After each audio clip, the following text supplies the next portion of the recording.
Welcome to the 20th annual Tellabration produced by the Inland Valley Storytellers.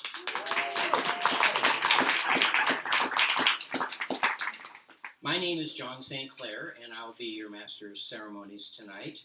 I am also the leader of this group and the webmaster and the treasurer. And it's a great group, let me tell you. So before we get started, I want to point out something. I hope everybody got a program. Yes. Because on the back, there is the address, the internet web address of the Inland Valley Storytellers, and there's all kinds of information. For one thing, you could go on there and read about all the storytellers telling stories tonight.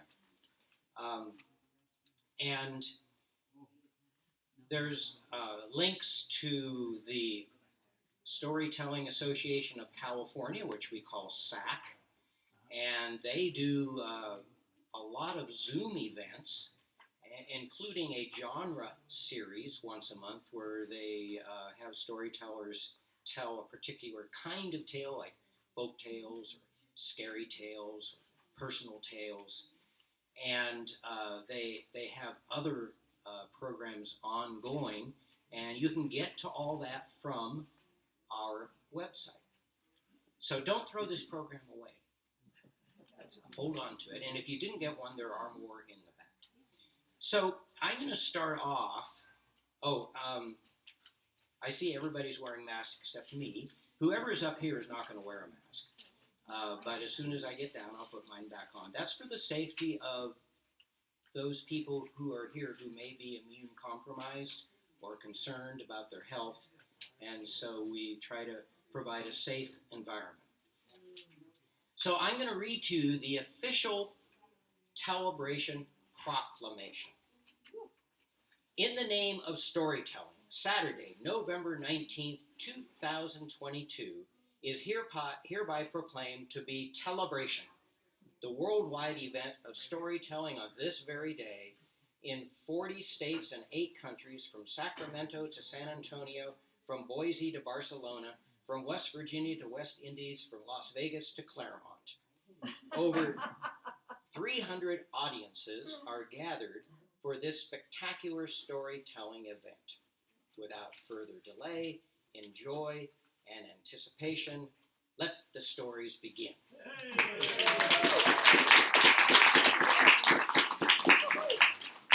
So it is my great pleasure to introduce to you our first storyteller, and that is Ron Evans. And Ron has been a member of this group, performing in concert since 2009.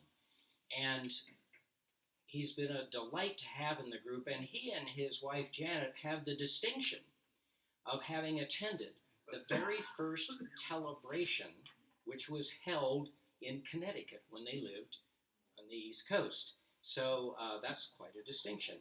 And Ron is capable of telling a variety of stories, some most unusual, some quite dramatic and touching, and some humorous. And I think this one maybe is going to be of the humorous variety. Please welcome Ron Evans.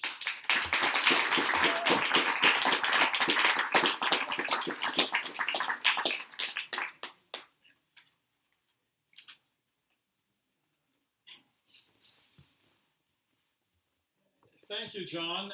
Now I have to change my story.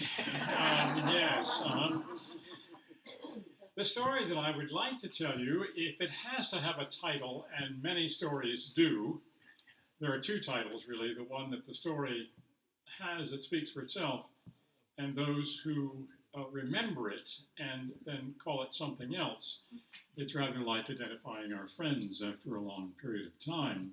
This particular story should be called something along the line of The Cocktail Party That Wasn't.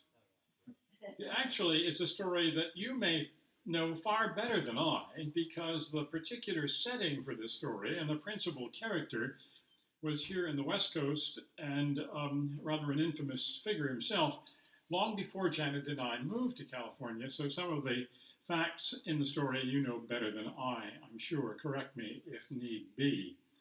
The principal character that I have in mind, of course, is J.J. Jimmy John. Yeah, you know, the infamous international, let's call it what it was, really a major crook. He was a billionaire, and all ill-gotten gain from his worldwide gaming enterprises, and an amazing fellow. But the story takes place at a time when he had just made a considerable change in his life, not to improve it, but to spend it. He had cashed in his chips literally for the gaming enterprises that he had worldwide. So he had several billions of dollars in his pocket. It happened as a bit of serendipity that at about that time, whether there was any collusion, I do not know, but there was an announcement of the secret and private sale of the Canfield diamonds. Now, not all the, but some of you do know about the diamonds. This, of course, was an enormously popular, or at least spectacular, set of jewels given to Queen Victoria by some Indian Maharaja in the middle of the 19th century. I think that there have been stories about whatever happened to the jewels and the like. I don't know. But at that point, it was really a significant event because the jewels themselves were a part of the royal household and a part of the collection of the royal jewels. And a very young and brash Edward VIII, as Prince of Wales at the time, had borrowed the jewels, shall we say, to cover a bet to impress Wallis Simpson, his betrothed, and he lost the bet and therefore lost the jewels, and the Queen Mother was absolutely furious, as indeed she should have been, and that began a worldwide search to find out what happened to the jewels and to get them retained by the crown to be returned as a part of the crown jewels. Whatever happened to that, I'm not exactly sure. Help me to fill in the blanks, if you will. But JJ was at the right place at the right time, and hearing about the fact that the jewels had appeared, were for sale, and with his billions, nabbed it, and there it was. And being the kind of shy fellow that he wasn't, decided that he would just have a grand party and show the jewels off, along with his fourth, but I think not last, trophy wife, Tootsie Tillenzi. And this was to be a spectacular evening in their fabulous home in the Malibu Hills. Now, about this time, JJ had made some decisions about his own life, again, having a great deal of disposable cash, decided that he was going to give up the mansion at Malibu and move to the Cayman Islands, one of which I think he had purchased for himself. In any event, the house was now still standing, but empty except for the grand entryway and a passageway into the kitchen. Everything else was closed down. The house was just empty. The site for the party was to be not the whole house, but just that particular area. So JJ had, in his shyness, invited about 16 or 20 of his nefarious friends to come and celebrate this event, to see the jewels, and to meet Tootsie at the same time. But in order to do this, they had to sign off on the fact that they would have to come without cell phones, without wallet or purse. In fact, each person was assigned not one, but two insurance security guards who would be with them from the moment that they arrived on the property and all throughout until they were safe back in their homes, caves, or whatever it may have been. And when I say close by, I mean throughout the evening, and there was just no limit. Use your imagination. So you're being followed very closely by two security people because they were concerned that nothing was going to come into the house, and more importantly, nothing was going to leave the house during the course of the party. Well, this big event turned out to be, as I say, rather small, because there were only about 16 or 20 guests. And of course, it was a grand event in the sense that when you arrived, there you were, already a party of X number of people who were surrounding you, that brought you in, and that was fine, but you were beautifully and royally, we should say, formally greeted by Bobby Jenkins, a Welshman who Bobby and Nan had some years, I think 32 years before, in their early married life in Britain, had decided that they wanted to see the world. And so they signed themselves onto a tramp steamer and went from city to city around the world and would disembark and spend a few weeks in that particular city, get the feeling, but then hail down another steamer and off they would go. And this is what when they were in LA, somehow or other, and this exactly detail, I'm not exactly sure, maybe some of you know, somehow J.J. encountered Bobby, was enticed by his little accent of Welsh variety, and they fell into conversation. The first thing you know, J.J. hired Bobby and Nan to be his butler and his cook. Good thing, because Bobby had come from a family that was in service, and Nan was just a superior cook. So it was a good arrangement. And that lasted in Malibu, where they resided and looked after that house for some 32 years. But this was the end of their tenure. The next day, they too were going to go back to their homeland and just give it all up. But tonight, it was royal and intense. And as everyone arrived, they were formally greeted, and here they were in this spectacular surrounding of an enormous entryway with an arched ceiling and big chandelier and walls, a curved stairway that went up, almost real art around the walls, parquet floor. I mean, it was just absolutely a spectacular setting, and the liquor did flow, and people were feeling convivial and happy and grand. And of course, then at the stroke of 9 o'clock, J.J. tapped his pinky ring on a champagne glass and asked for attention, and everybody huddled around knowing what would be forth. You see, in the middle of the room was a tall table, and on the table some implement, and then covered over a very fancy silk scarf, and everybody knew. You didn't have to say, that's worth a diamond's worth. And so J.J. made a bit of a speech, introduced Tootsie, and some people almost missed her because she was tall and, shall we say, rather thin. In fact, so was the evening gown or nightgown, how would I know, that she was wearing, but an interesting figure in herself. So he unveiled the jewels, and everybody, of course, wowed, oohed, and ah, because they were absolutely fantastic and spectacular. Bad that Tootsie turned around so he could put the jewels around her long swan neck. And again, people pressed forward to see all of this.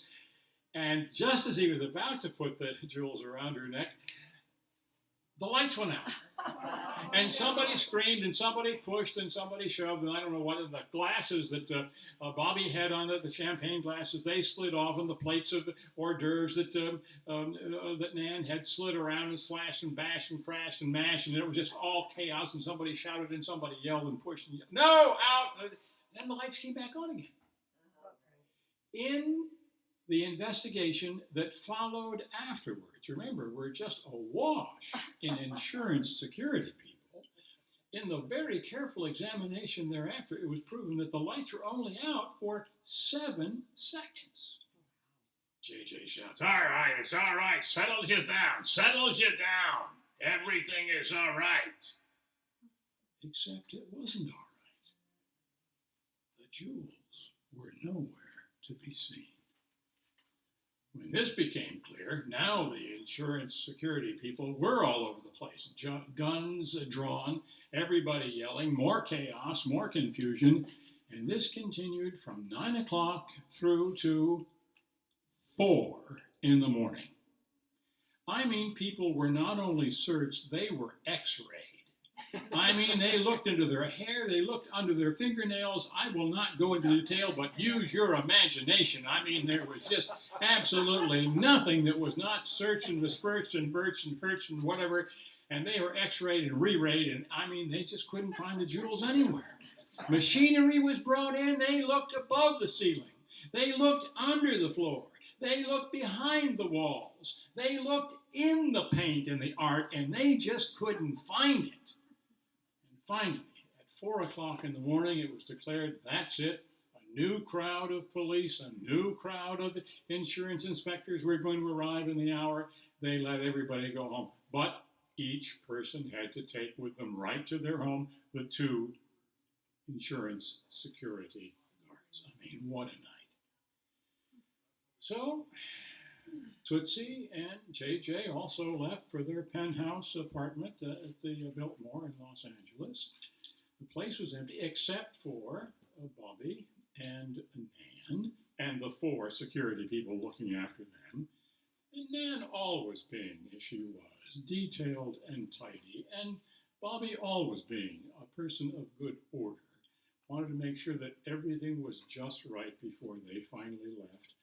They booked a car to come at 8 o'clock to take them off to LAX for their BA flight back home to Britain. Plenty of time. So they polished and scrubbed, put everything away, and there it was. One more search, besmirch, and detail, and x-ray and whatever themselves, their bags, their hair, their fingernails, I won't go into detail, but now here they're ready to go, just about to step out the door, and Bobby looks up, and one of the lights in the chandelier is blinking. And I better go. Oh, Nan said, oh, for heaven's sakes, we're going to be late. Don't do. We ought to leave the place in good order, he said.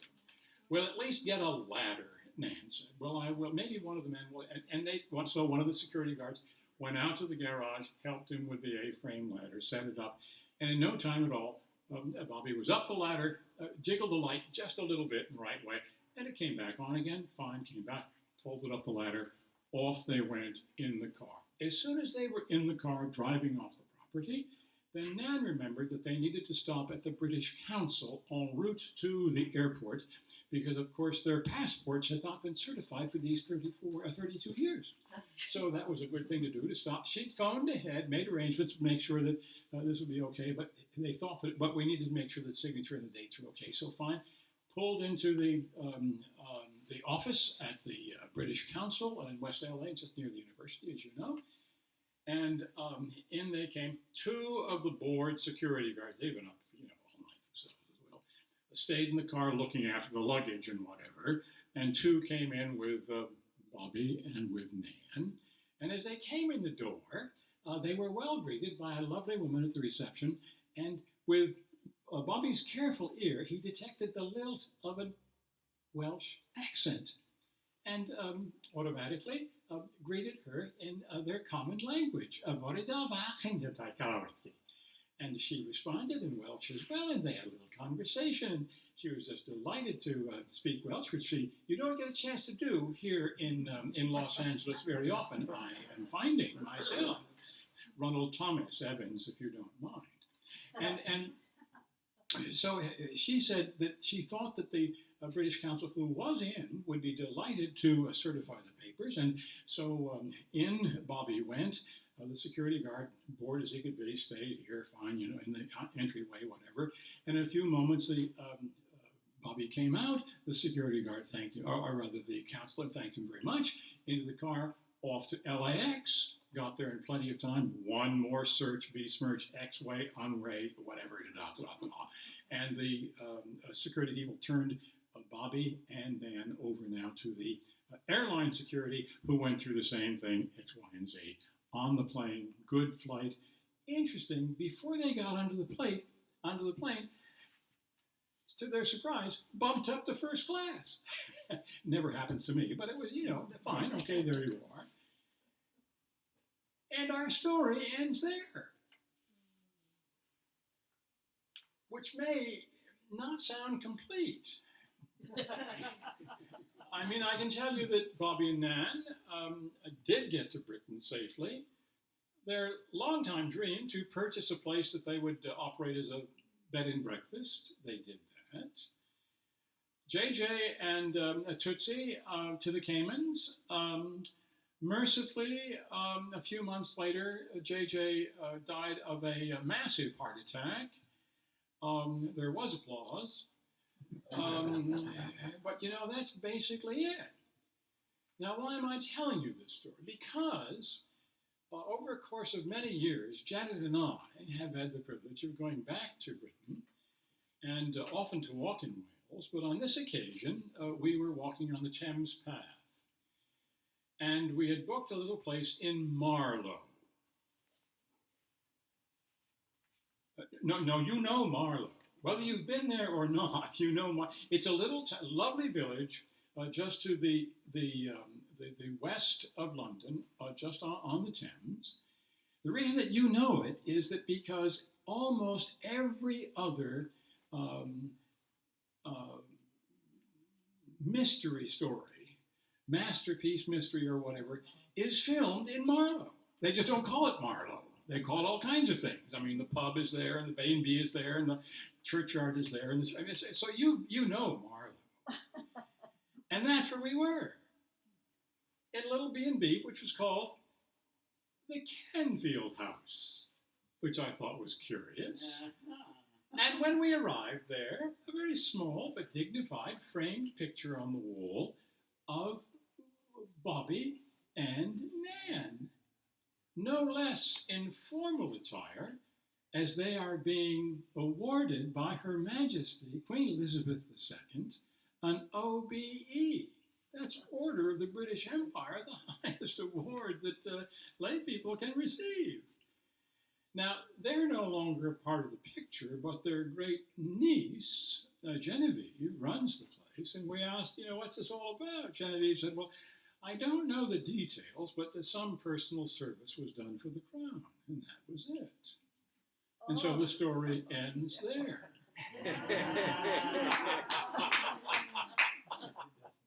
But we still are not entirely sure. And so from truth, we do not go to fiction.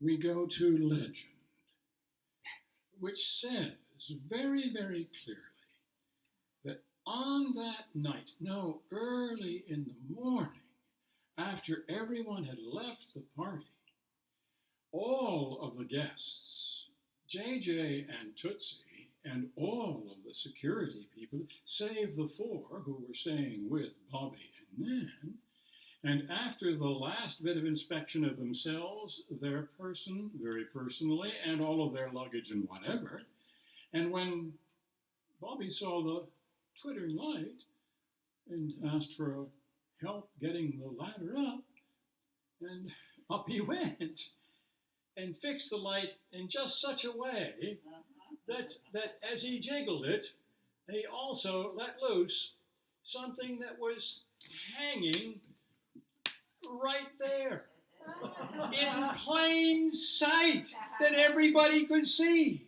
Nothing less than the Canfields were there, and slipped it into his sleeve, and then it didn't appear again until in the privacy of the British Council's office. And that is the way that it was. And how do I know that that is the way that it was? Because in all good heist stories, the bad come to a bad end. And for those who are the good, like all of you here this evening, I hope that there shall be an opportunity that we should all live happily ever after.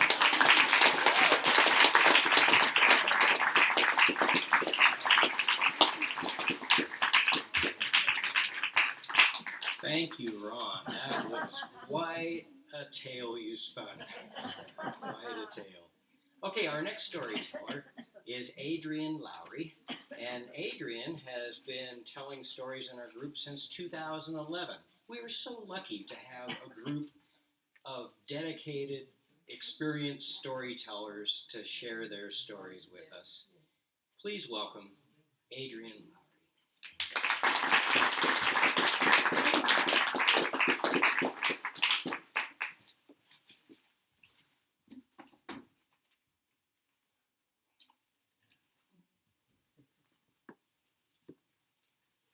There was a woman who had a son and a daughter, and late into her life, she became ill and knew that she was soon to die. So she summoned her daughter to her, and she said, "My dear, here is a scarf for you to use to wipe your brow. And here's a comb to use to comb your hair. And from this point forward, never use any other scarf or any other comb." And with that, she breathed her last. Well, the brother and the sister, they grieved her loss and puzzled at her words. And so the daughter, the maiden, she takes the scarf and she wipes her brow, and what should fall? The pearls. No. And she combs her hair, and what should fall? More pearls. And every time she used the scarf and the comb, more and more pearls. Small ones, large ones, las perlas, perlas minusculas, perlas grandes.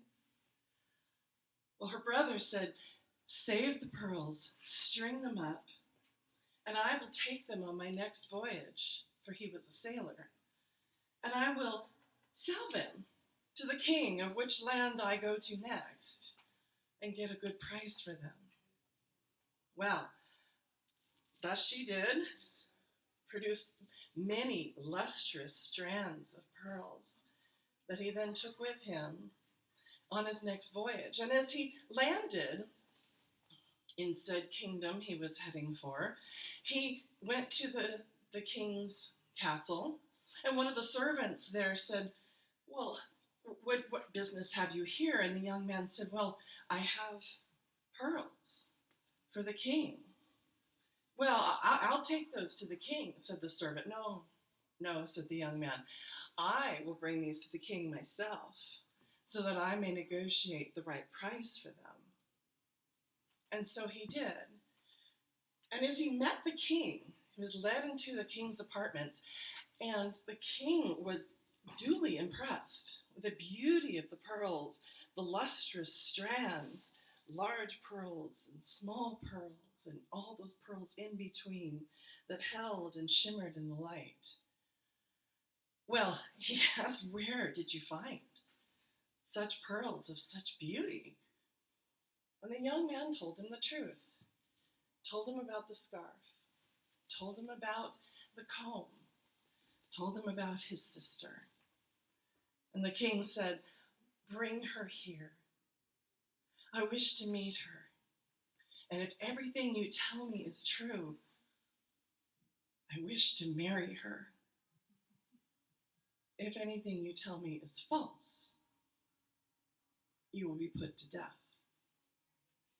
Well, the young man, bounding with happiness, went home and he told his sister about the exciting news, and she was thrilled to think that she would become a noble queen, and that her brother would then be raised in his status in life, for they were rather lowly village people, and he was a sailor and he worked very hard.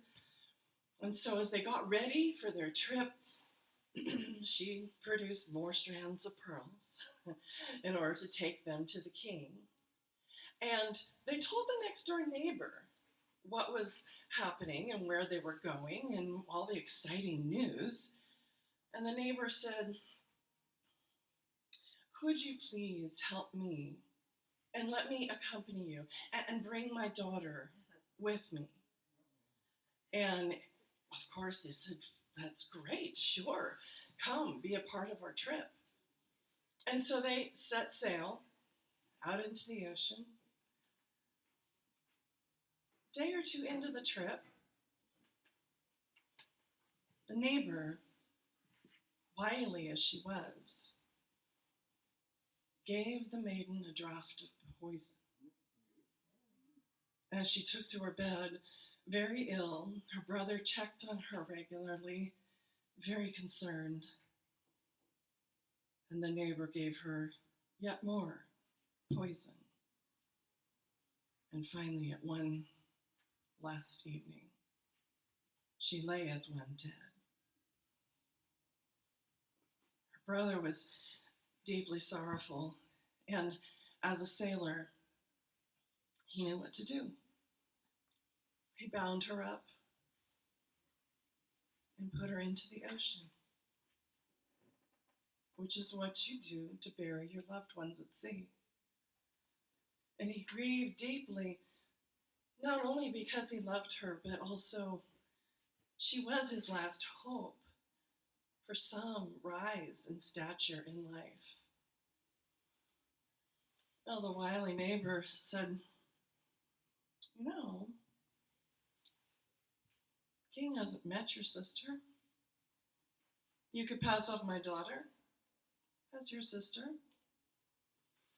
The young man thought, well, that would be fine, except for one thing: the scarf and the comb. "Well, let us try them out," said the neighbor. And so she wiped her brow with the scarf. No pearls fell. She combed her hair with a comb. No pearls fell. And the young man was rather distraught. The neighbor said, but who's to expect that this would work here on sea? When we get to land, it will work. I'm sure it will work. Well, they landed and went straight to the king's castle and had an audience before the king. And the king was just enthralled with the idea of these pearls. And so he asked them, "Show us the scarf and the comb." And so they did. She wiped her brow with the scarf. No pearls fell. She combed her hair with the comb, and nothing fell but her hair. Well, of course, immediately the king was incensed, and he had the young man locked up and sentenced him to die. At the same time, one of the servants had gone down to the seashore in order to fish for the king's meal, the banquet. And as he approached the beach, there was a whale that had been thrown up onto the land, dead, but something was moving inside of it. And as he got closer, he could hear, "Let me out! Let me out! Help me!" Well, so he took his knife and very carefully cut into the side of the whale, and there was the maiden. And he carefully cut further down and let her out. And she had been rescued by the whale. We won't imagine what that rescue was like, but she was rescued by the whale and brought up onto the shore, and he took her to the king's castle, and he said, "You need to stay away, locked away, until we figure out what to do about this." And so he did, and he put her into a room where she could see into the courtyard, the door of her brother's cell. And one morning, little white dog, her little white dog that had been on the boat with them, she called to her, "Cylindra, how is my brother today?" "Oh, they've announced his execution. He is to die in 3 days."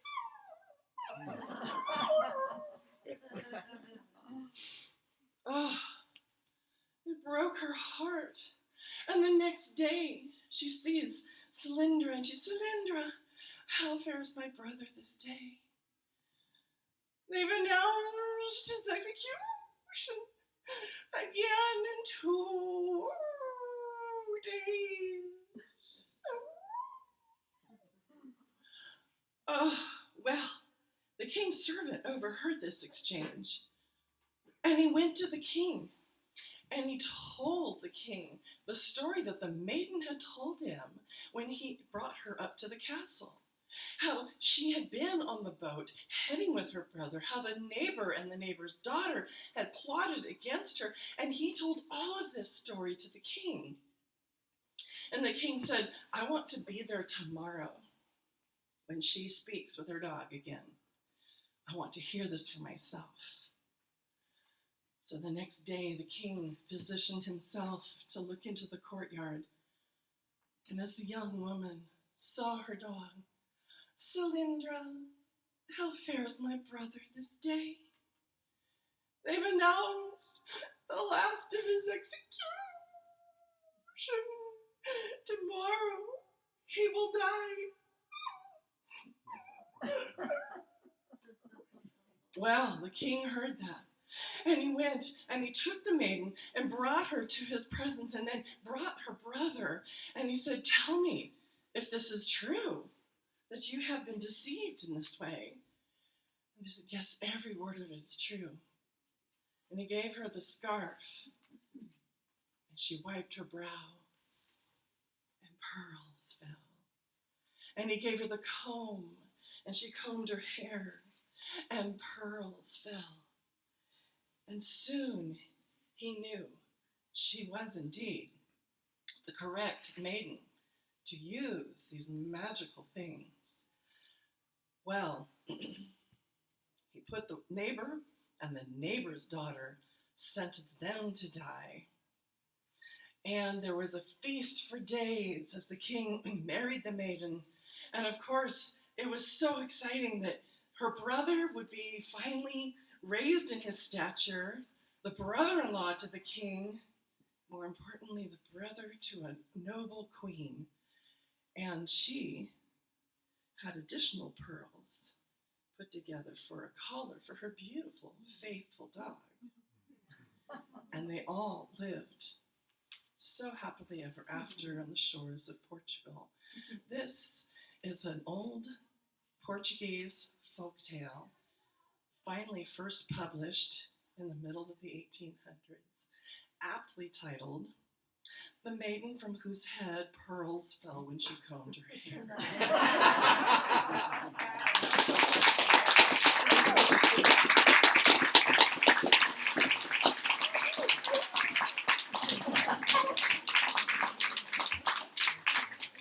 Wow. Thank you, Adrian. And who would have thought it? 2 Jules tales in a row. Serendipity. Yes, and both full of dramatic moments and humor. What a great start to this evening. Wow, thank you, Adrian. Okay, our next storyteller is Karen Raycraft. And Karen has been a storyteller since 1990. And she has the distinction of having earned a master's degree in storytelling from East Tennessee State College. And she brings with her tremendous energy to her stories, and we are delighted to have her part of our group. She's been a member of this group since 2005. Welcome, Karen Raycraft.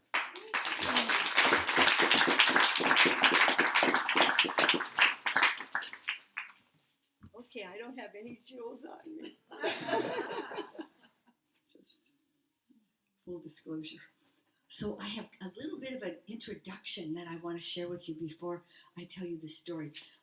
I like to listen to the radio, and there's a wonderful podcast. I wonder if any of you have ever heard it. It's called Human/Nature.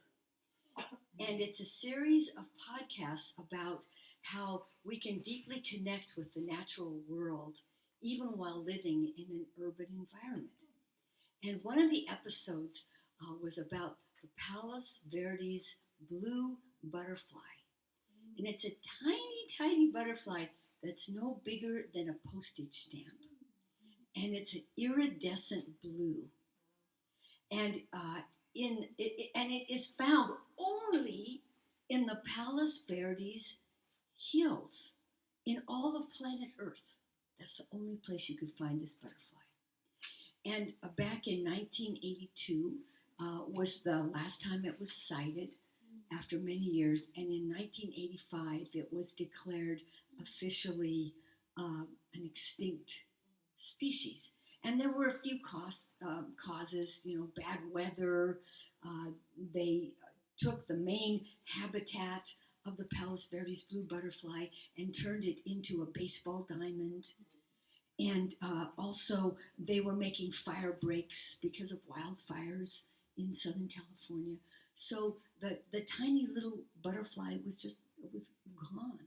But there was an unusual thing about this butterfly. So it was an adult butterfly for only 6 days of its life. So the adult butterfly would lay the little eggs on the little shaggy bush called the deer bush, and the little eggs would then turn into larvae. They would eat the little flowers, and then they would turn into a pupa, and they would drop down into the earth below the bush, and they would nestle in the earth until all conditions were right. And normally that would take about 8 months. But because of all those things I just told you about, years and years and years went by, and everyone thought that the butterfly was forever gone. But in 1994, it appeared again. These tiny little amazing magical little butterflies reappeared, and a man named Jesse Morton of the Audubon Society verified that they had officially come back, and every year since 1984, members of the Audubon Society go to this place. They grow the little butterflies in the laboratory, and then they let them go on a certain day, and they mate, and the species has regenerated. This amazing tiny little creature. And at the end of it, he said, do these little beautiful, amazing, rare butterflies that only grow in this tiny, tiny place, is the world going to be destroyed without them? No. Are humans, most of them, even going to ever know about this butterfly? No. But he said at the end, and I just couldn't stop thinking about this, isn't it something like our little planet Earth? In terms of the great universe, we're a tiny, tiny, tiny planet in a tiny, tiny, I forgot that rest of the word I was going to say. An insignificant, that was the word, a little insignificant galaxy. And, is the universe going to be any worse without us? But you can't help thinking that like the tiny little Palos Verdes blue butterfly, there's a magic and joy in our existence on this tiny planet. And that story just made me feel so glad. After COVID, after everything, I just wanted to share that with you. Thank you so much for clapping. And thank you. And it's about, yay, so this story is about a little creature. That's why I told you. So I read as a child all the Grimm's fairy tales. And recently here I bring back the radio again. Well, this is actually on my phone. It's an app called LibriVox. And on this free app, you can listen to books that are in the public domain, read by volunteers. And one of them is a volunteer reading all of the Grimm's fairy tales. And he's a wonderful reader. And my memory's just going tonight. Don something. Anyway, you can find it on LibriVox. And he read this one Grimm's fairy tale that I never read, and it's just a small little short story, but I can't stop thinking about it. And my sister, who's a clinical psychologist, says that if you encounter a story that is significant for your life, it doesn't matter if you don't understand it intellectually, that it will still continue to work within and heal your life. So I want to share this with you. Okay. So it goes like this. Once there was a huntsman who, as he did on every day, took his rifle and went out into the forest. And if you want to just kind of enter into the reality, of the story, you could just pretend there we are, going into the forest as he always did every day. And as he walked through that uncharted forest land that was like his own private domain, he heard the frightful crying of a terrified baby. Now, are you ready to go for this? Shall we try? Okay, one more time. Oh, it was a horrible sound. He ran to the sound. He looked high in the top of a tree, and you could show where it was if you want to. It was way up there at the very, very top of a tree. It was a tiny baby screaming and screaming. Let's just try it one more time. So he flung his rifle to the ground, and he climbed all the way up into the tree, and he carefully extracted the baby and climbed down to the ground.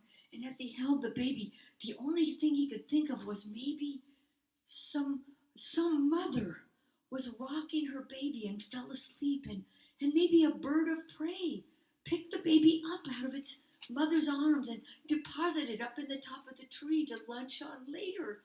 That's all he could think of, but he said, this baby is coming home with me to be a companion to my little Lena. That was his beloved little daughter. So he took the baby home, and they called the baby Fundevogel, which means foundling bird.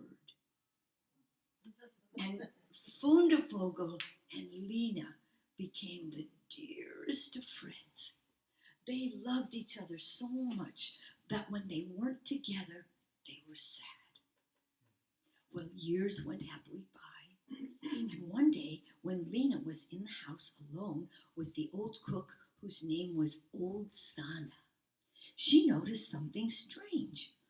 Old Sana had these two big wooden buckets, and she kept going down to the stream, filling them with water and pouring the water into a gigantic pot over the fire.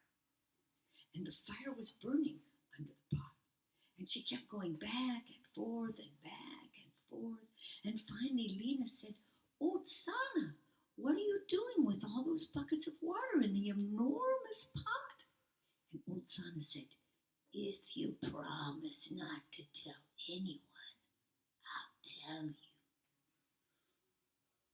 I won't tell anyone.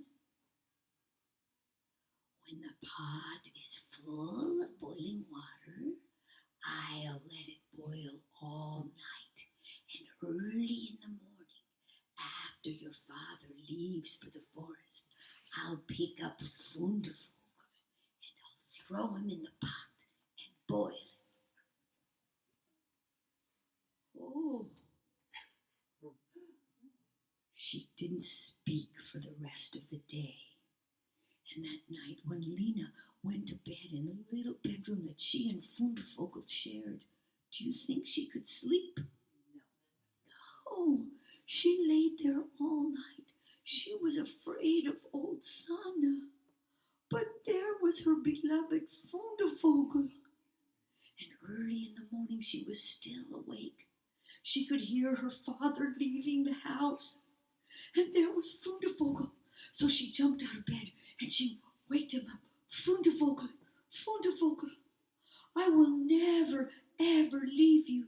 Do you promise you will never, ever leave me?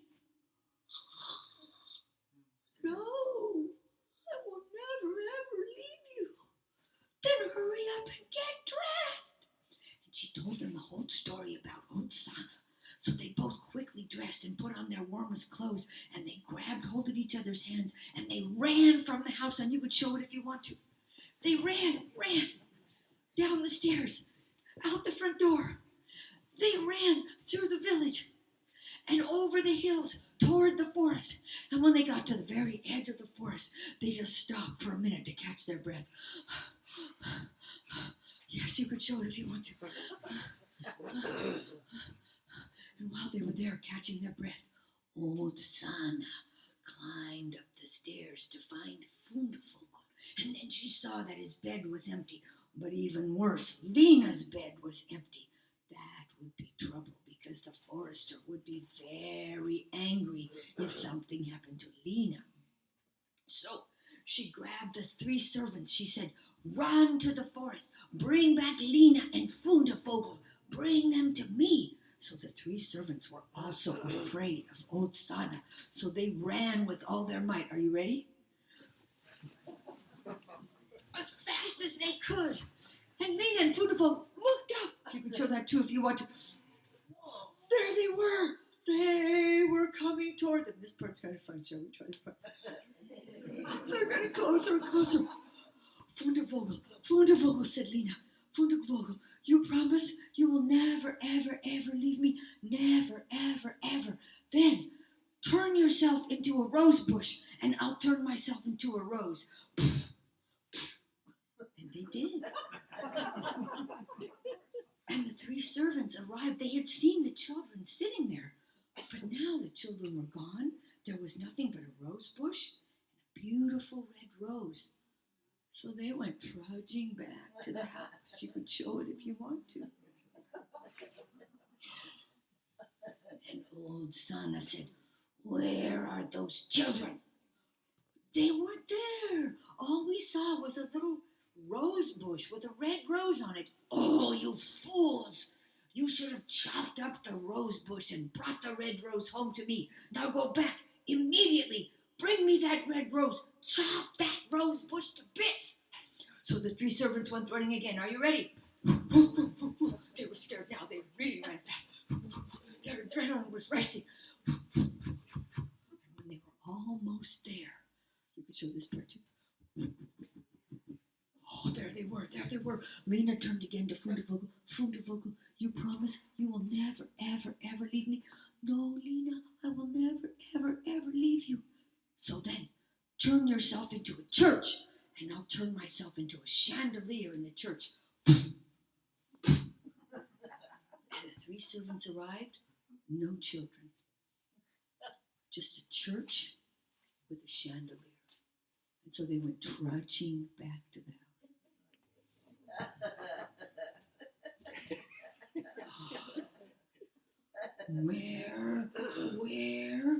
Where, what? No, there was no rose bush, there was no rose. All we saw was a church with a chandelier. Oh, you idiots! You should have just broken the church apart and brought me back the chandelier. Well, we didn't know. What are we going to... I'm coming with you this time. And so the 3 servants went running toward the woods. You could try it if you want to. I'm getting exhausted. How about you? I'm really tired. Okay. They went running, but old Sana went kind of lunging along behind him. Well, they saw them coming. Lena said, "You could do it with me if you want to. Fundevogel, do you promise you will never, ever leave me?" And Fundevogel said, "Never, ever will I leave you. So turn yourself into a pond, and I'll turn myself into a duck swimming in the pond."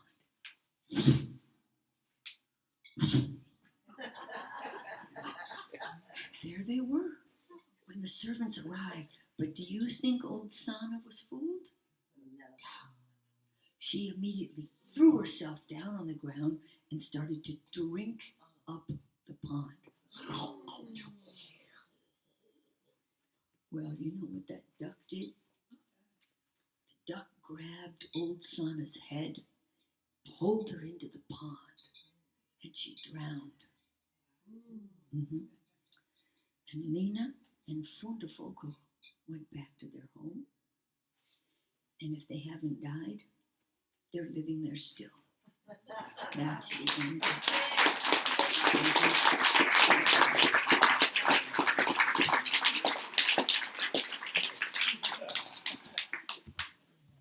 Thank you, Karen Ray. Well, I said she brings a lot of energy to her stories, and she certainly came through with that one. That was a great story. So our next storyteller is Ron Chick, and Ron has been a member of this group since 2010, and the amazing, well, there are many amazing things about Ron, but the thing that impresses me most is that he is such an enthusiastic storyteller and story listener. And he belongs not only to this group, he ran a group in Riverside for a while, but he also actively participates in the Texas Storytelling Association.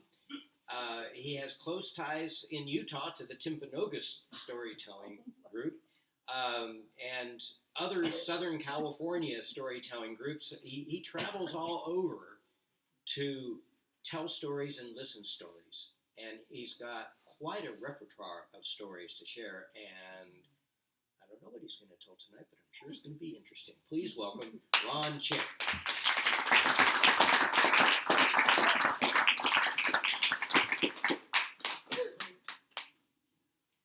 The thing about being a storyteller with a wide range is that the day after Halloween, my mind switches toward Christmas.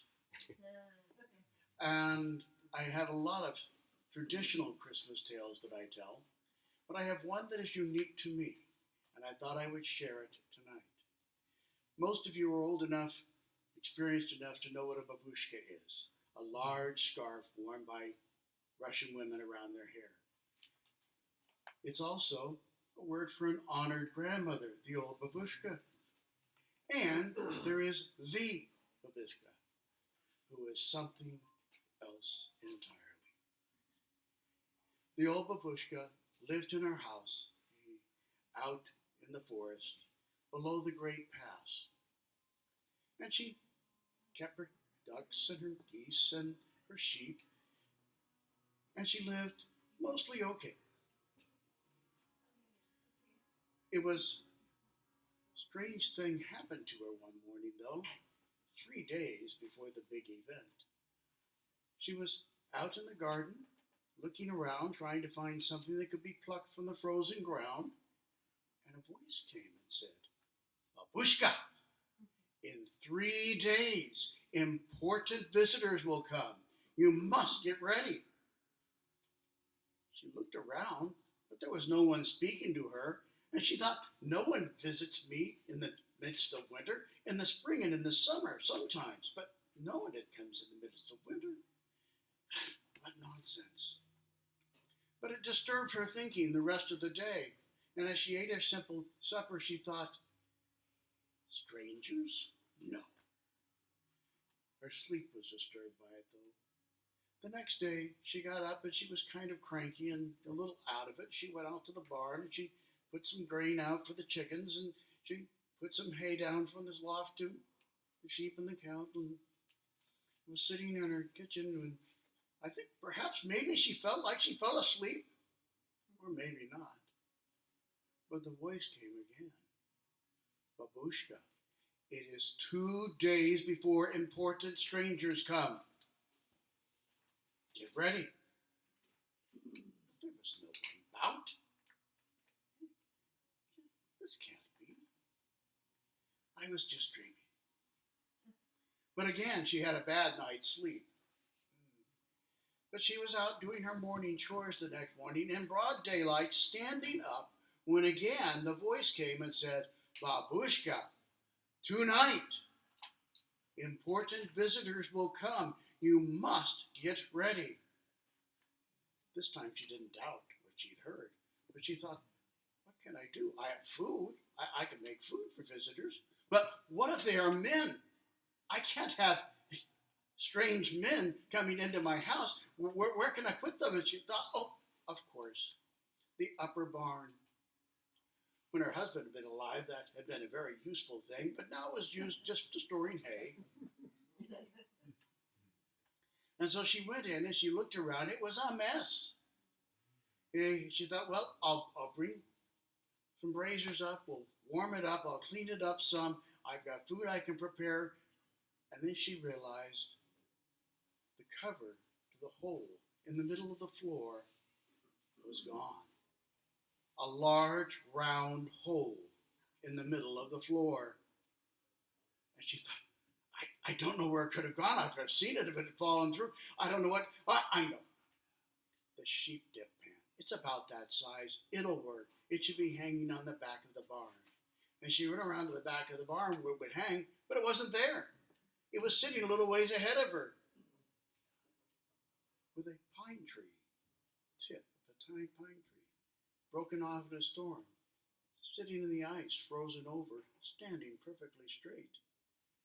She thought, well, the ice will melt and I'll get the tree out, and in the meantime, I'll get busy cleaning and cooking. So she dragged it in, she covered the hole, and there stood the little tree. And then she began to dust and clean. She got rid of tons of cobwebs, bird droppings, rat droppings. She got it all outside, and all that time the braziers were slowly raising the temperature of the old barn. And then she went inside to cook. She didn't even notice that the tree hadn't moved. And she fixed the best food she could and waited, thinking, this can't be. Who could come? Where would they come? No one can go through the high pass this time of year. But then, out of the night, there came heavy footfalls of something coming along the high pass road. She went out and looked up, and coming toward her were 3 enormous beasts, like she had never seen anything like them before. 3 grand-looking gentlemen rode up with a servant right behind them. And they looked into the sky, and they looked at her and said, we followed this star, and it has stopped over your home. Are we welcome here? She said, of course you are. You may stay in the upper barn. I've got it warmed up for you. And your camels, one of them supplied. Camels can stay down with the animals below. They'll be comfortable enough, and so will you. Their servant with his burro led the camels inside the barn, and she led the 3 kings into her home and gave them a tasty dinner.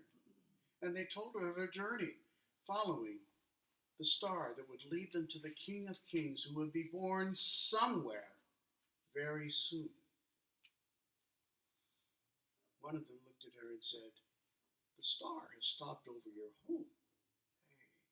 Perhaps you would like to travel with us. Babushka thought, me? Leave my home, travel through the snow in midwinter? And what would I do? What would I give? No, not for me. They did not press. And after a while, they went out, and they hung on the little tree their beautiful scarves and robes to dry in the winter and lay down for a while. Sometime in the night, the star began to move, and their servant came and got them. They picked up most of their things, but they left one scarf around the little tree with a coin in it to pay for the hospitality, and rode on. All this time, in the barn below, the conversation went like this. The lead camel said, we are on an important mission. We are going to seek the King of Kings, the King of all living things. He will be born, and we will be there to honor him. One of the sheep said, is he king for camels? Of course he'll be king for us. Is he king for a donkey? Of course he'll be king for a donkey. One of the rams came forward and said, can we travel with you to come and honor the king? Can you keep up? Probably. If not, we'll fall behind, but that's worth doing. And so the camel said, of course you can. Forward came a rooster and a hen out of all the other birds. And the rooster said, if you can be king for a camel, can you be king for a rooster? Can you keep up as we go? We weigh almost nothing. You will not even notice us when we fly up to sit on your backs. And so it was agreed. In the night, the star moved on, and so did the 3 kings. It was late in the morning when Babushka woke up. During the night, Spider had looked down and seen all of this. When Babushka came in and saw the scar, she thought, oh, how beautiful. And then she looked more, for somehow in the night, Spider had spun beautiful webs between the branches of the little pine tree that was still standing perfectly upright in the frozen cold. What's more, there were other bright things there. In the night, Rat had come out, and Spider had said, if this can be king of a camel and king of a rooster, it can be king of a spider. And Rat had said, humans hate spiders. Nonetheless, I'm doing what I can. And Rat said, well, I have some pretty things too. And Rat and his mate went gathering. Crow flew in the opening at the top of the barn. And said, what is this? The king of all kings is going to be born. He's going to be king of a camel, and king of a rooster, and king of a spider, and king of a rat. Can he be king of a crow? I don't see why not. Humans hate crows. But that's okay. We'll do what we can. And he flew on. So when Babushka looked around the tree, there on one of the branches was something truly astounding. Great-great-great-grandmother's ruby ring. Like all of her relatives, she had searched and heard the legend of the missing ring her whole life. And there it was on a branch. And she picked it up, and she looked at it, and she thought, I should have gone with them. This would be the perfect gift. I must follow after them. And she took all of her animals down to the village and told people she was going to follow the three kings. And the people said, it is midwinter. You are old. You don't even know which way they went. How can you possibly do this? I must try, for it is the right thing to do. And some of the people came forward and said, we can't go with you, but here, take these things that we can give you to go on your journey with. And so the old Babushka followed after the kings.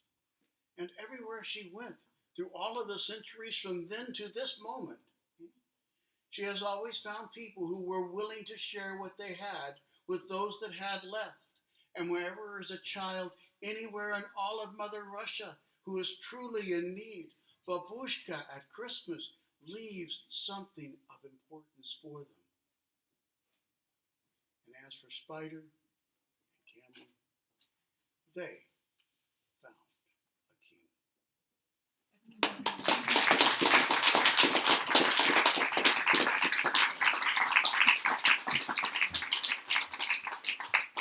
Thank you, Ron. Great story. Okay, our next storyteller is Angela Lloyd. And Angela is a true professional storyteller and performer extraordinaire. She has performed 3 times in the National Storytelling Festival in Jonesboro, Tennessee. She has received special storytelling awards and has been a member of our group since about 2006 or 7, and participates and performs with us, and we're very glad to have her, and I'm very anxious to hear what she's going to do tonight. So, my purse looking for my kazoo. Please welcome Angela Lloyd.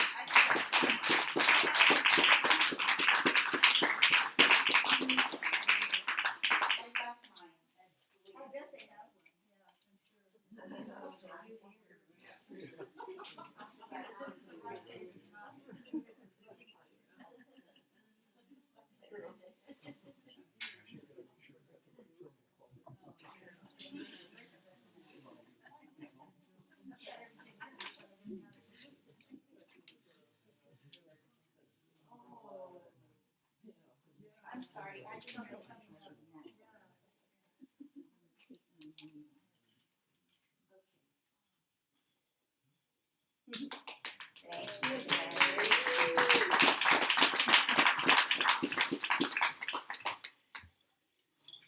It's always very alarming to my husband when I'm looking something in my purse and I just dump it out on the floor and he's like, this is how I do it. This is the only way. But here it is.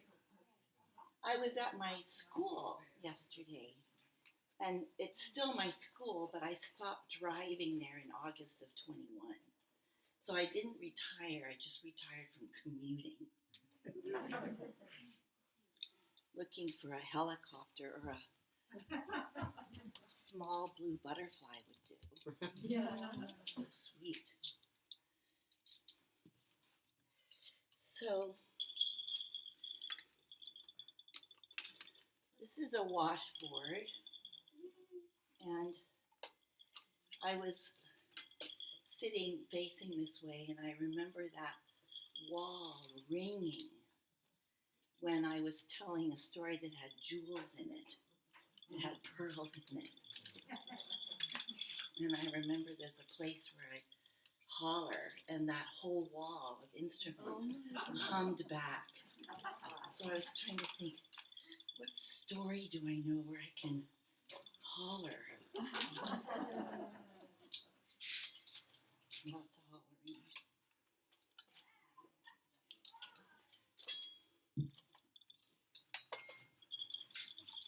And of course the clothes. I apologize. I didn't realize I was right. I thought I had another story between me and here. I was talking to Ellen. I was trying to remember when we were here for the 60th anniversary of the Folk Music Center, and it was 2018.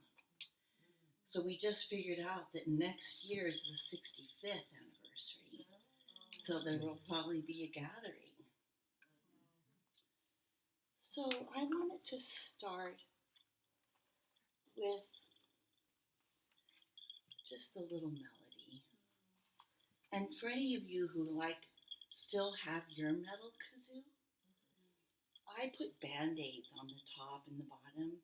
It allows you to have some cushion to bite into, because you're not going to hold it when you play your washboard.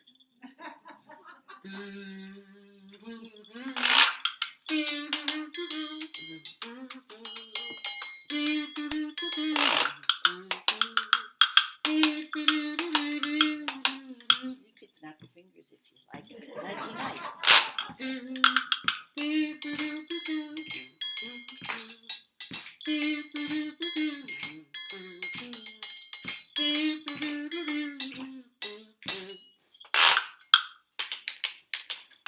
Just one step, it's a little one, just one step. It's a better one when that step is for everyone on my mind. Just one step, it's a little one, that's my step. It's a better one when my step is for everyone down the line. Just one dream, it's a little one, just one dream. It's a better one when that dream is for everyone down the line. It's my dream if you want to come in. That's my dream. It's a little one, that's my dream. It's a better one when that dream is for everyone down the line. Now this song's called the zipper song, which means we can tuck in something else. So it could be chance. That's what just one chance. It's a little one, just one chance. It's a better one when that chance is for everyone down the line. You could sway. That's my chance. It's a little one, that's my chance. It's a better one when my chance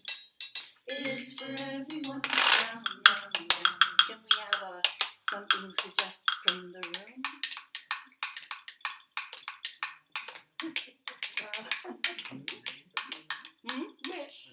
Wish? Yes? Just one wish. It's a little one. Just one wish. It's a better one. That wish is for everyone down the line. We'll have to put everyone on my mind in the next verse. That's my wish. It's a little one. That's my wish. It's a better one. My wish is for everyone on my mind.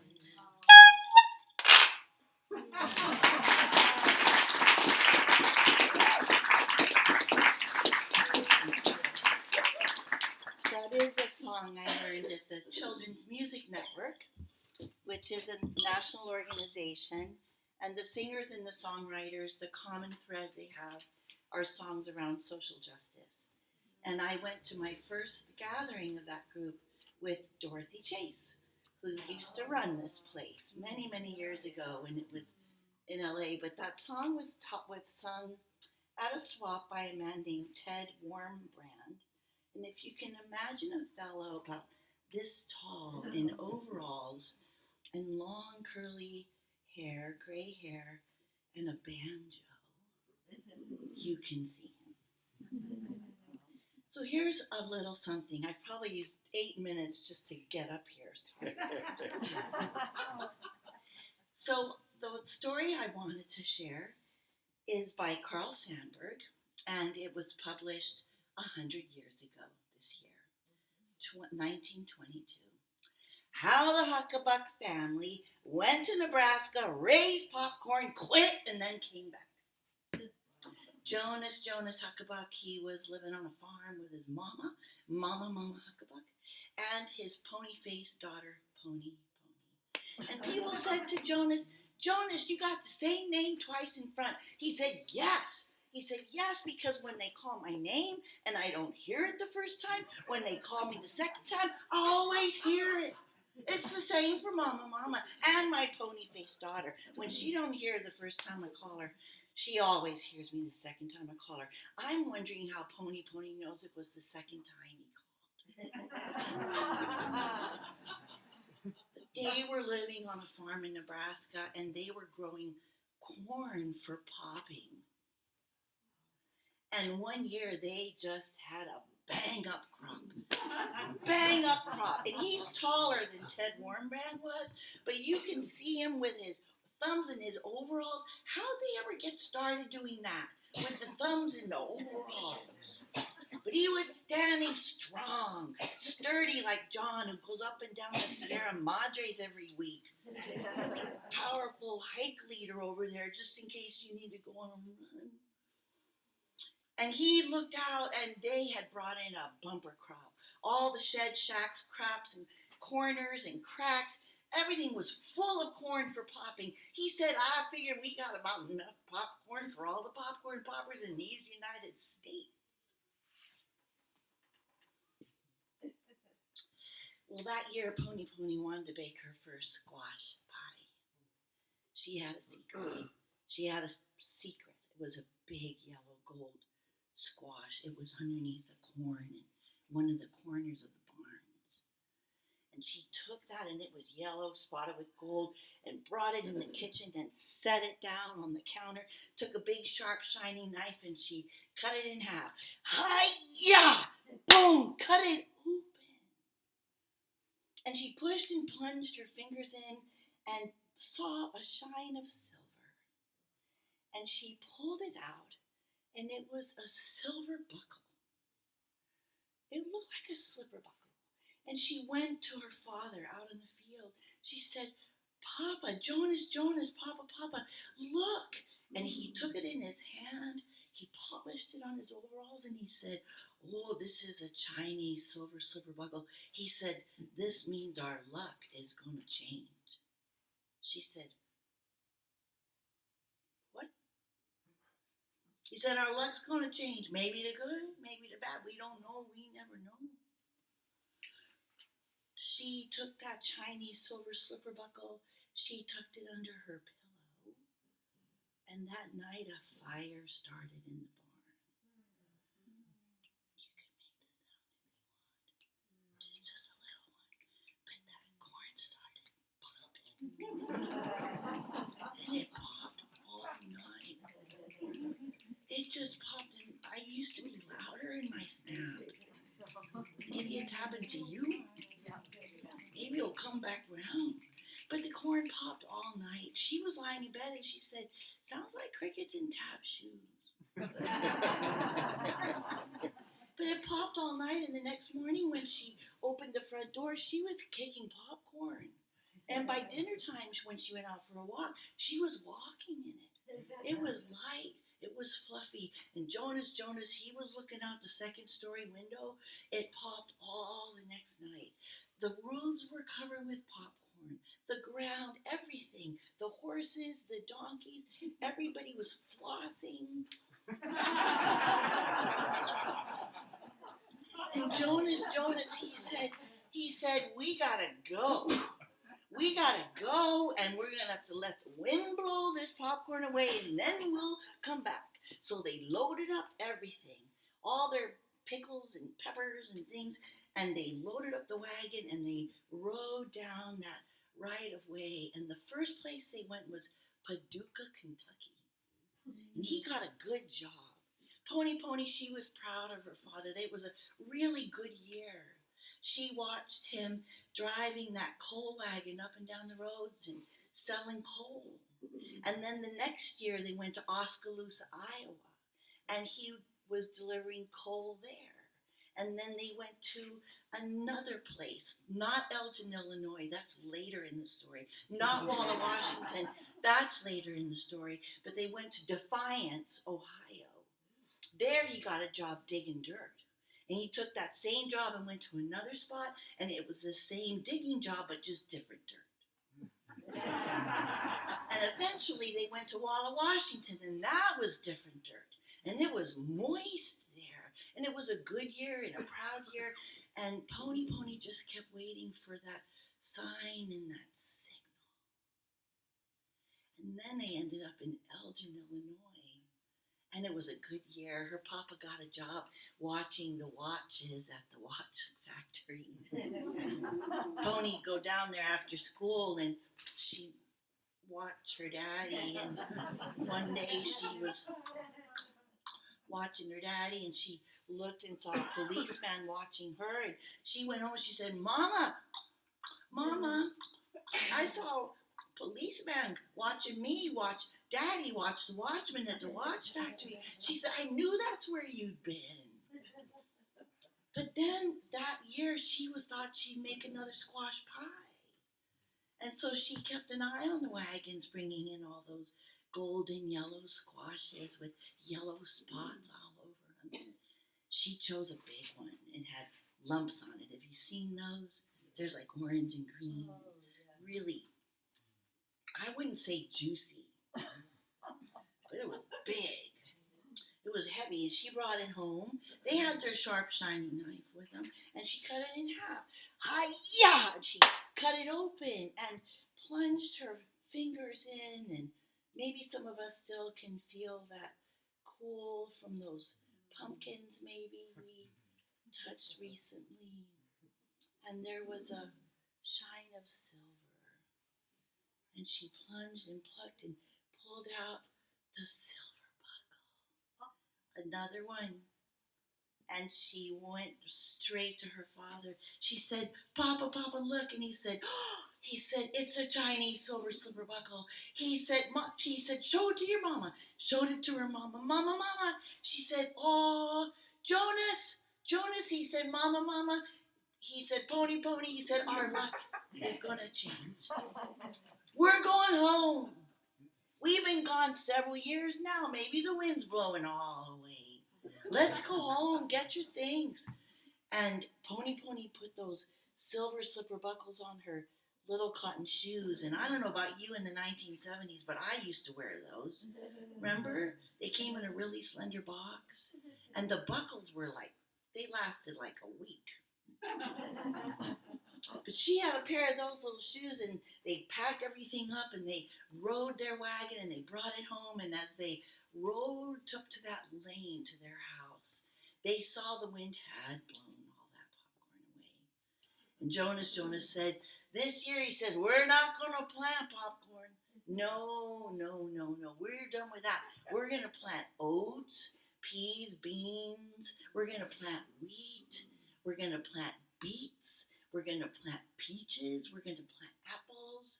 And they all creak and crack got out of that wagon. And they went back in the house. And the story ends, Carl Sandburg wrote these for his daughters. Their nicknames were Spink and Skabooch. And he says at the end, he said, when she went back to school, you might have seen a circle of friends standing around her and everybody looking down at her shoes. And her saying, those are Chinese silver slipper buckles, and maybe be careful when you open up a squash because your luck might change. Maybe to good, maybe to bad. We don't know. We never know. But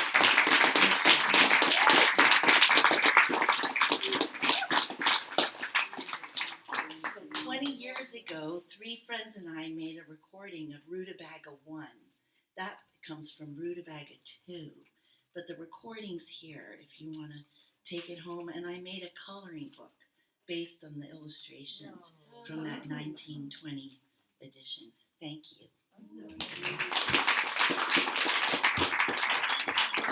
Is that 20 minutes? Thank you, Angela. Okay, our next storyteller is Nick Smith. And Nick is a very experienced storyteller and has been a very instrumental part of this group. He joined the group in 2004, and we had just lost our leader, the founder of the Inland Valley Storytellers, and had been turned over to a group of 3 of us. And Patricia Snow took on the role as leader of the group, and she had the wisdom to call in Nick Smith and Leslie Perry to kind of mentor us and help us through struggling years as a group. And look what we've become. And so it's with great gratitude that I introduce to you Nick Smith.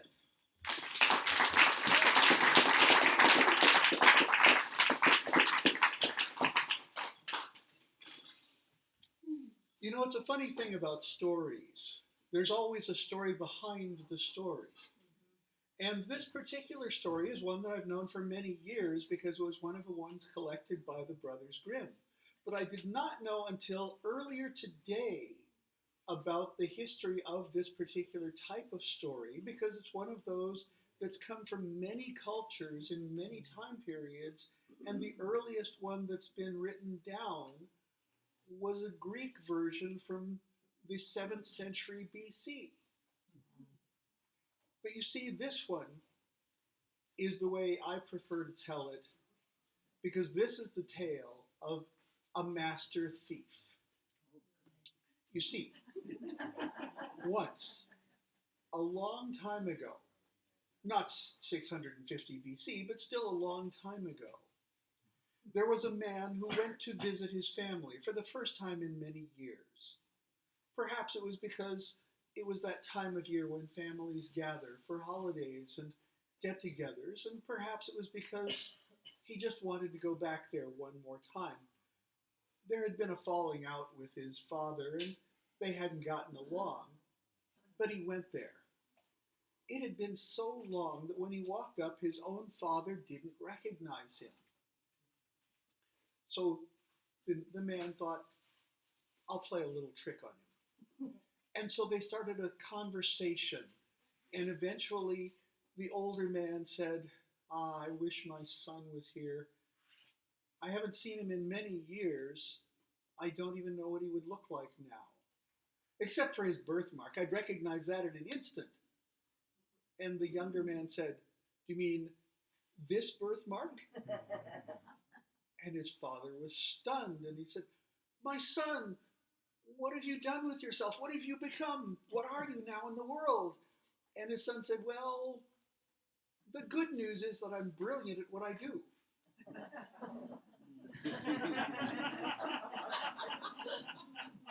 The bad news is that I'm not always welcome back.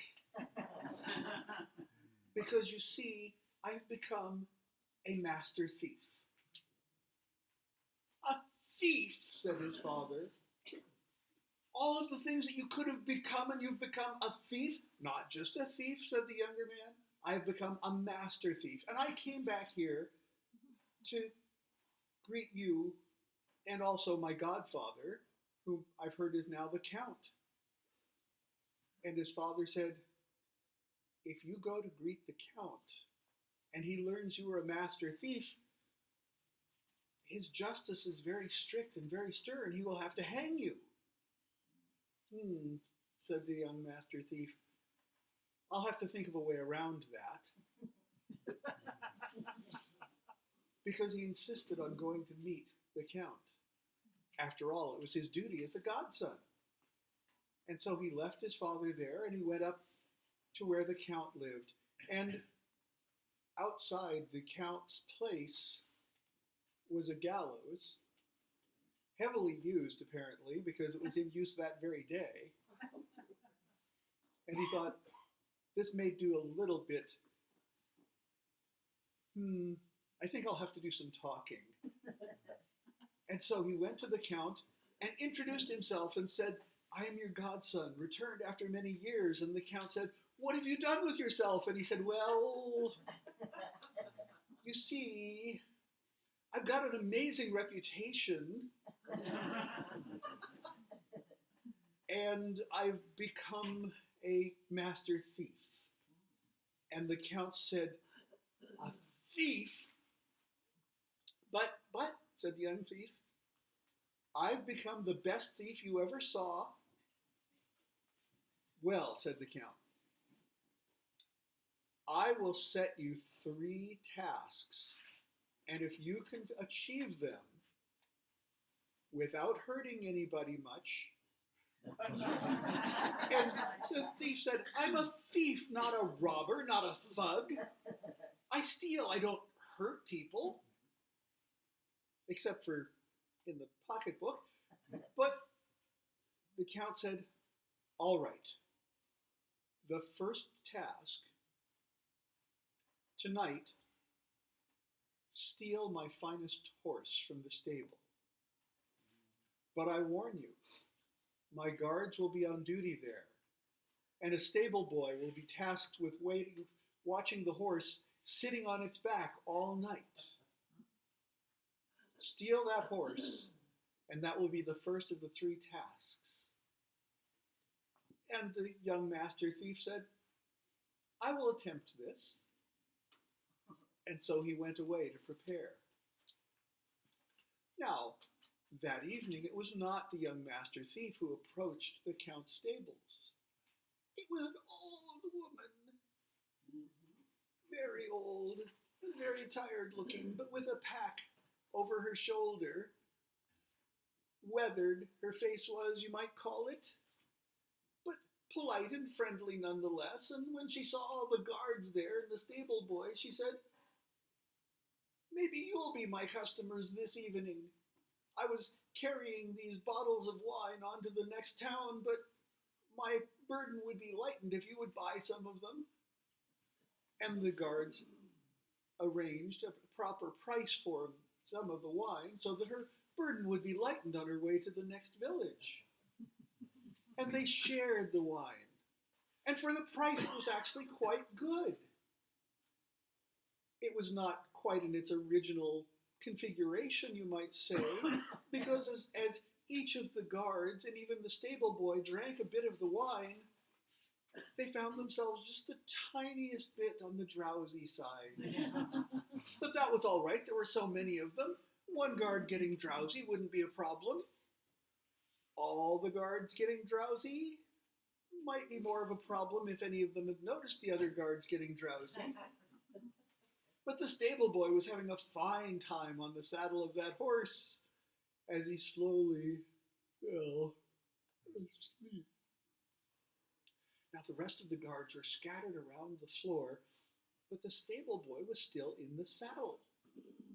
So the thief thought, all right, I'll have to get the saddle off of the horse without waking the stable boy. It was a stable, so there were many ropes and harnesses, and he used those to lift the saddle and the stable boy just far enough that he could slide the horse out from under it and leave the stable boy in the saddle over nothing. Then he wrapped the horse's hooves in bits of cloth so that they would not make noise on the cobblestones going away from the Count's place. And so the master thief and the horse departed, and in the morning the Count came down to find a stable of sleeping guards and a stable boy on a saddle in midair. Now you might think that he spent the rest of the morning chewing out the guards for this, but in fact he heard a sound behind him because the thief had ridden the horse, still with the padded hooves, right up behind the Count and said, "Well, I've done it." And the Count turned around, and there was his horse and the young master thief. And he had to laugh because he had to admit that the horse had been stolen. No one seemed to be injured, and he was amused by the saddle in midair. But he had to make the other two tasks even harder because his justice was stern, and this master thief clearly deserved to be hanged. All right, tonight, you have to come into my home and steal the bed sheet from the bed of my wife and myself, and her finger ring.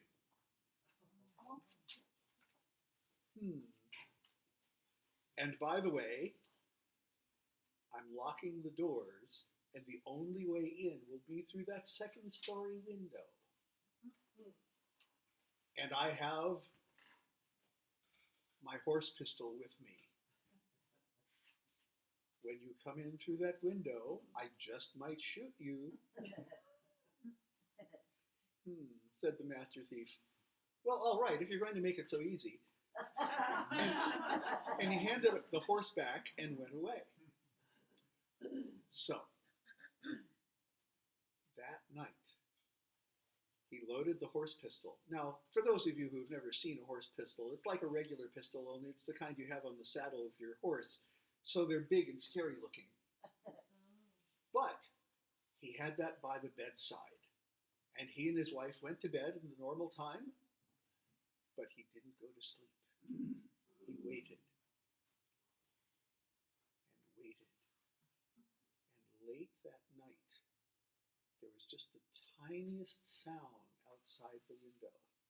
The kind of sound you might hear if someone being extremely quiet were to move a ladder and place it in the dirt outside the window and start climbing up almost silently as the dead.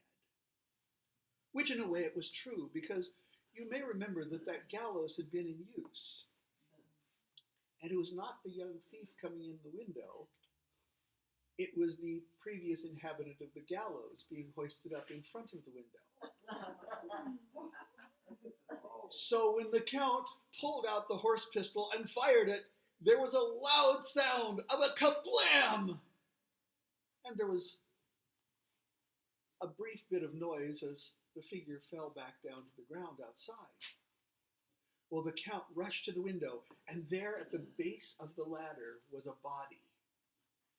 Now, he hadn't really looked closely to see whose body it was, but he said, well, I have to go take care of that. I can't leave that to scare the servants in the morning. So he unlocked the door, went down, opened the main door, and went out and dragged the body away to bury it. A few minutes later, the wife was awakened, and the voice in the darkness said, I forgot something. I didn't leave anything down there to wrap the body. I need something to wrap the body up, to bury it. I know this is an imposition, and I know you just had the maid do the laundry, but can you give me the bed sheet and get a different one, and we can just sort of rough it till morning? And the wife, being very groggy, got off the bed and pulled the sheet off the bed and handed it to the figure in the darkness. And he said, and, you know, I feel bad about killing him like that, especially over a bedsheet and a ring. I know. I'll feel a lot better if I can unite him with that ring for at least a moment before I bury him. And so she pulled the ring off her finger, and he took it and went off into the darkness to wrap up the body and put the ring in the dead thief's hand for at least a moment. When her husband came back in a few minutes later, she said, well, did you wrap up the body then? And he said, no, I didn't wrap up the body. I just dug a hole and put him in. We can do the formal stuff tomorrow when it's light outside. Well, then what did you need the sheets for a winding sheet for? And he said, what are you talking about? And where's the sheet from the bed? And slowly it dawned on the Count that something hadn't gone quite smoothly there.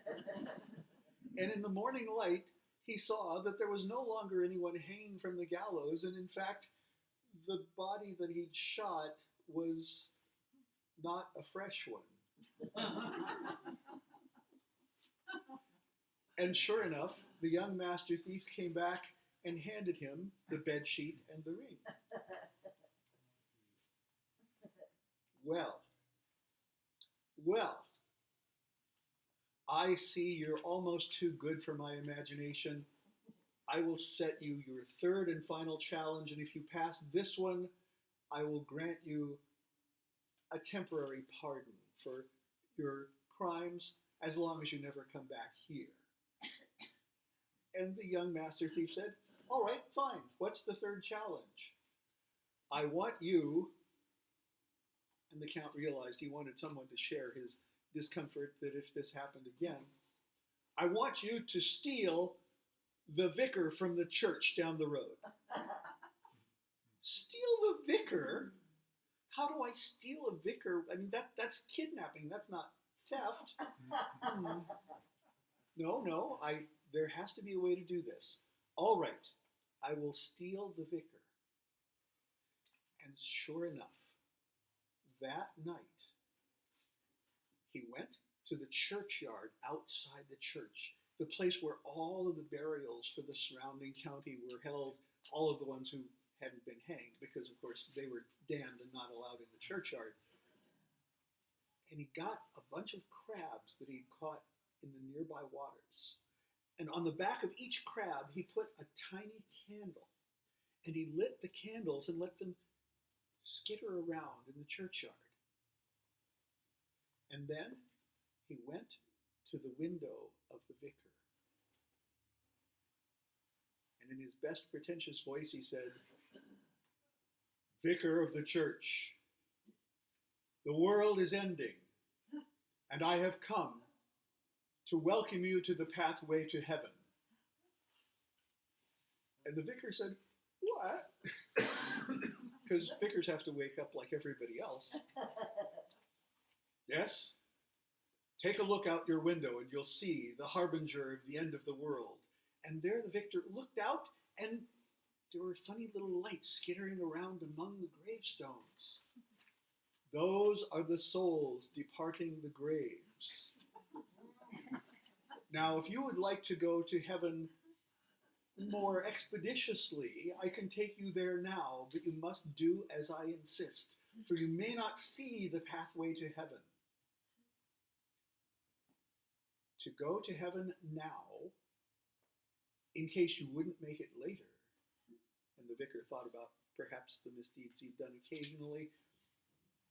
Climb into the large bag outside your front door.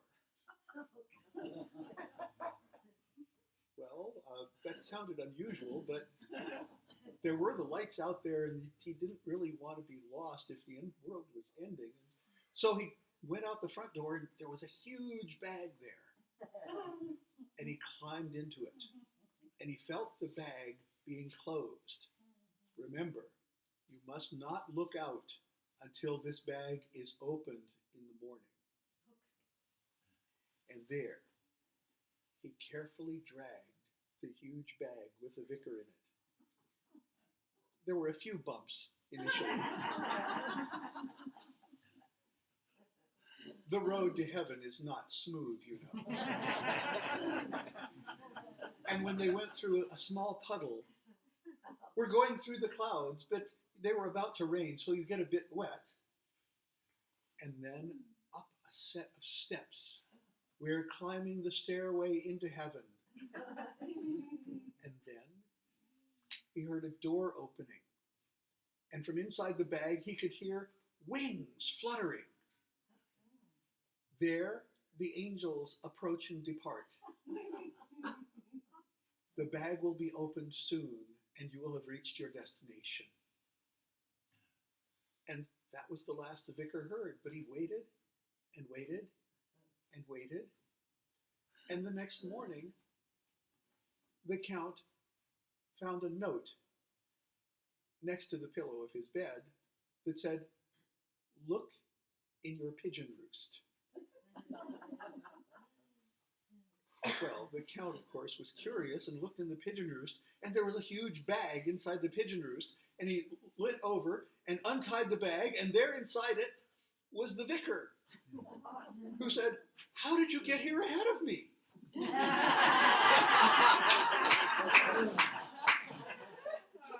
After a brief bit of conversation, the vicar was convinced that he was in the pigeon roost rather than in heaven, and went away very puzzled. And the young master thief said, "I have completed the third of your tasks. May I have your pardon now, Godfather?" And the Count had no choice but to give him the pardon for that one visit, and one visit only, but to never come back to that county and steal anything ever again. And so it was that from that day forth, he was never caught in that county, and if he lived happily ever after, well, no one else ever hanged him.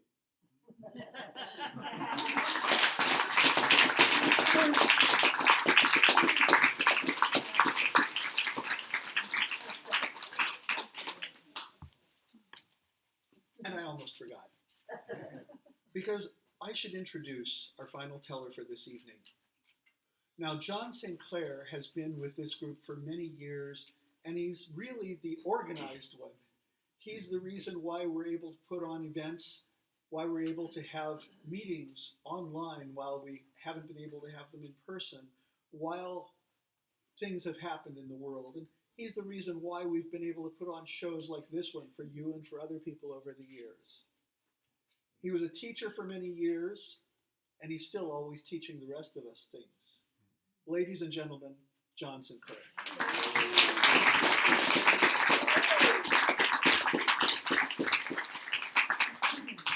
Thank you, Nick. And thank you for a great story. That was a wonderful story.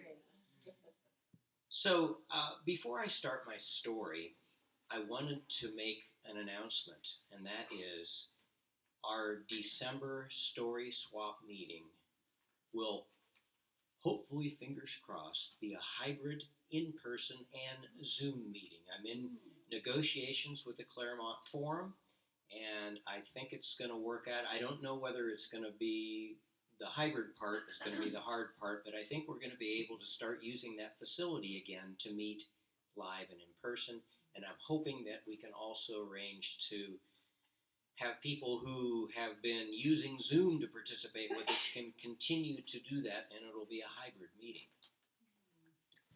So, my story tonight is a folktale from India, and the name of the folktale is The Witch of Kamalalaya.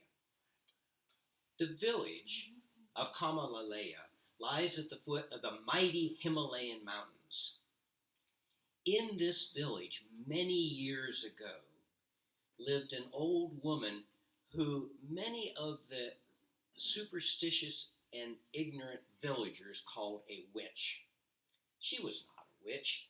She had no magical powers, but she did know the ways of healing, and she had more common sense and wisdom than most people. So the people of the village were wary of her, and because of their taunts and slander, she decided to move out of the village and live by herself in the forest. Now, many of the villagers kept sheep, and many of the village boys took care of their family's sheep while they grazed in the small valleys and the hills nearby. Kierman was one such boy. He took care of his parents' sheep, and he was well known throughout the village as a very good shepherd. Well, one day, Kierman and his flock of sheep came to a wide open meadow with thick green grass and a stream running below the nearby cliffs. When the sheep saw the lush green grass, they immediately started grazing, and Kierman found a shady spot to sit down and play his flute. Now, usually, once the sheep had been grazed and watered, Kierman would count the sheep, and then he'd tap his stick on the ground to give the signal for the sheep to go back home with him. But this day, when he counted the sheep, he was one short. And he knew right away it had to be one of the little lambs that had been born just 2 weeks earlier. So he searched and searched and searched, but he could not find the missing lamb. Finally, he decided to go home, disheartened by the loss of the little lamb. Well, when he got back to the village, he secured the sheep and he told his friends what had happened, and some of them volunteered to go with him back to that meadow to see if they could find the missing lamb. It was over an hour before one of them saw high up on the cliff the little lamb happily grazing away on the yellow flowers that the sheep loved to eat. So the boys started to shout and whistle and play their flutes and bang their sticks to try to get the attention of the lamb, but it was to no avail. It was oblivious to them. It was happily munching away. Kierman began to cry. He knew how important the sheep were to his family's livelihood. And besides, he loved all the sheep, especially the foolish little lambs. He also knew if he did not get that lamb down off the cliff before nightfall, it could freeze up there, or worse yet, become prey to a wild animal. Well, finally, one of the boys came up with an idea. He said, Kierman, go to the old witch. She can use her magic to get the lamb down. That's a good idea, said Kierman. Let's all go together. Oh, no. The boys backed away. We don't want to go anywhere near that old witch. She might turn us into something awful. It's your lamb and your problem. We're going home. So Kierman was left by himself. He looked back up at the lamb, and it was no longer eating. It was bleating pitifully because it had finally noticed it was all by itself. And so Kierman decided to risk it all to save that lamb's life. He went running towards the old woman's hut in the forest. And he got there fairly quickly, and he called out, Mother Witch, and banged on the door. Well, the door wasn't tightly closed, so it kind of slowly opened up a little bit, and he could see the old woman was sound asleep on the floor on a mat. And he said, Old Mother Witch, please wake up and help me. Well, the old woman woke up with a start and sat up, and she was startled, and she was angry. She was angry at the intrusion. She was angry at the name she was being called. But when she saw that boy's face, with the tear streaks down his face and the frightened look on his face, her anger faded. And she said, What's the matter, my son? And so Kierman explained the situation with the lamb up on the cliff. And he said, please use your magic to get the lamb down. And the old woman laughed and smiled. He said, I don't have any magic, but I think I can help you. And so she went and she got a rope, and she made a noose on the end of the rope and handed the rope to Kierman and got 3 pieces of cloth and gave that to Kierman and said, take me to the lamb.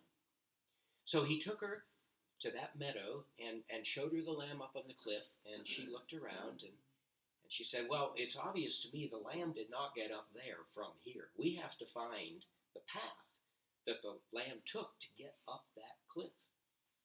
And so they started exploring along the base of the cliff, and they did eventually find a narrow, steep, twisting path that went up. And so the old woman said, let me take the rope and cloth from you, and you go up, follow that path, and see if it does lead all the way up to where you can get to the lamb. And if it does, once you verify that, come back down and I'll tell you what to do.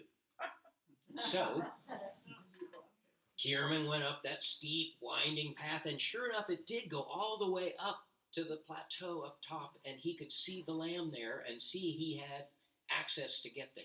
So he came back down, and the woman handed him the rope and the 3 pieces of cloth again and said, listen carefully. You're going to go back up, and you're going to approach that lamb very, very slowly. You don't want to startle it. It's kind of on the edge of that cliff. And try to entice the lamb to get away from the edge. And when it's safe, put the noose over its neck, tighten it, and hold on to it, and then blindfold the lamb with one of the pieces of cloth, tie the 2 front legs together with another, and the 2 back legs with the other cloth, and then lean down and get under the lamb and lift it up on your shoulders with the feet hanging down, and then use the rest of the rope to tie the lamb securely to your body. Then, this is the hard part. You've got to be really, really careful going down that steep path with the lamb on your back. Try to pay no attention to the lamb because it's going to be struggling and making noises, but you've got to stay focused on the path and look for good footholds and good handholds. And remember, you are a strong, brave boy, and if you stay focused, you're going to make it. So Kierman went up the path, and he did what the old woman told him to do. He enticed the lamb away from the edge with some of those yellow blossoms they love to eat. And then when it was safely away from the edge, he put the noose around the head, tightened it, blindfolded the lamb, tied the front legs together, the back legs together, got down under and lifted the lamb up on his shoulders. And then he got to the path, and he was scared. It's much more difficult to go down a steep path than it is to go up a steep path. And it's even more difficult to have a wiggling lamb on your shoulders. But he remembered the words of the old woman. And he remembered, she said, you are strong and you are brave. And you have to focus on getting the good footholds and the good handholds and stay focused, and you can do it. And those words gave him encouragement and confidence, and he did just as she said, and he made it safely to the bottom. When he got there, the old woman helped him get the lamb off his back and gave him a big hug and said, you are a very brave young man. You are as brave as any soldier in a battlefield. I'm so proud of you. And so the 2 of them walked back with the lamb. And by this time, it was completely dark. He barely got the lamb down before it was dark. And by the time they got to the village, nobody was out. Everybody was in their home. Half of them were asleep, and the others were getting ready. And as he approached his home, he turned to thank the old woman, but she had slipped away quietly, and he hadn't noticed. So when he got to his home, he put the lamb in with the other sheep, and then he went inside, got a big hug from his mother, and told her what had happened, including the part that this woman, who they had been so mean to when she was in the village, this woman was very kind to him, and she helped him save the lamb, not with magic, but with common sense and encouragement. And he said, I am so ashamed of how we treated her when she lived in this village. She's no witch. She's a kind woman who has lots of wisdom to share with people. I am just so ashamed. Well, the next day, word spread throughout the village about what had happened. And so when Kierman decided he was going to go back to visit the old woman to thank her and to give her back the rope and pieces of cloth, a number of the villagers said, "Can we go along with you? We are ashamed too, and we want to apologize." And so a large group of people went into the forest. And when he got to the hut and knocked on the door and she opened it up, he thanked her and gave her the rope and pieces of cloth. And then the people of the village standing behind him said, "We are so sorry how we treated you. We would like you to move back into the village." And Kierman's mother said, "We have an extra room in our house. You can stay with us." And the old woman was tired of being alone, living by herself in the forest. And so she was happy to accept the invitation. She spent the rest of her life sharing her common sense and wisdom with the people. And through her simple teachings, she helped many people move away from the dark fears of superstition, prejudice, and hate, and towards the light of common sense, wisdom,